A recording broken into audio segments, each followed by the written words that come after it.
Imagine your friend invites you to a wonderful party. Should you say, "I will go," or "I would go"? Welcome to the JISH Learn English Podcast. I am Shaylin. Today, we are solving a very common English puzzle. When should you use would instead of will? Many English learners understand both words, but they often feel unsure about which one sounds natural in a real conversation. If that sounds familiar, do not worry. By the end of this short lesson, you will feel much more confident choosing the right word in your everyday English. To understand the difference, we first need to look at the word will. We use will when we are talking about the real future. When you use will, you are certain about something. It's a fact, a promise, or a real plan.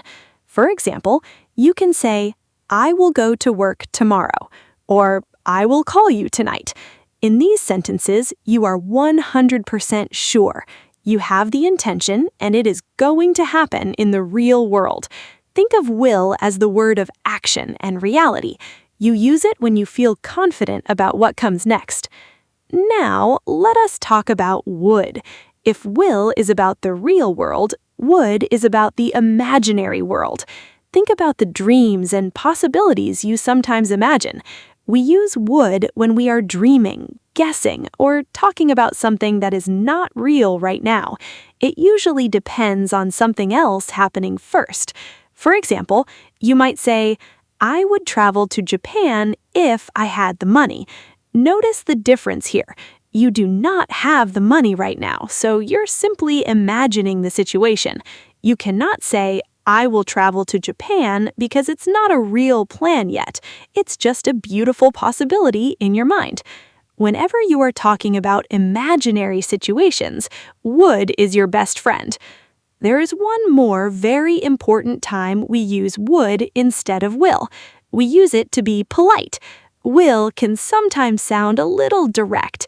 If you are at a restaurant and you say to the waiter, "Will you bring me some water?" It sounds a bit firm. But if you change just one word, the feeling completely changes. If you say, "Would you bring me some water, please?" it suddenly sounds softer, warmer, and more polite. Native speakers use would all the time to make requests or offer things kindly. For example, if you have a guest in your home, you might ask, "Would you like some coffee?" So, when you are speaking English, ask yourself two simple questions. Is this a real plan for the future? If yes, use will. Or am I imagining a situation or trying to be extra polite to someone? If yes, use would.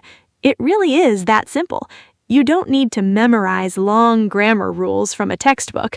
Just remember that will is for reality, while would is often for imagination and politeness.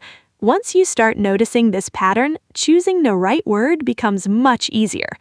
Let's do a quick practice together right now. Here's my question for you.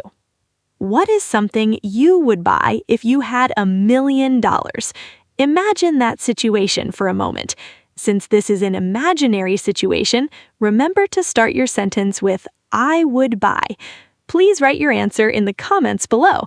I always enjoy reading your sentences and seeing you practice what you learn. Every sentence you write is one more step towards speaking English with confidence. If you enjoyed learning with me today, please give this video a like and subscribe to the channel so we can keep improving our English together. Thank you for listening, and I will see you all in the next episode. Bye-bye!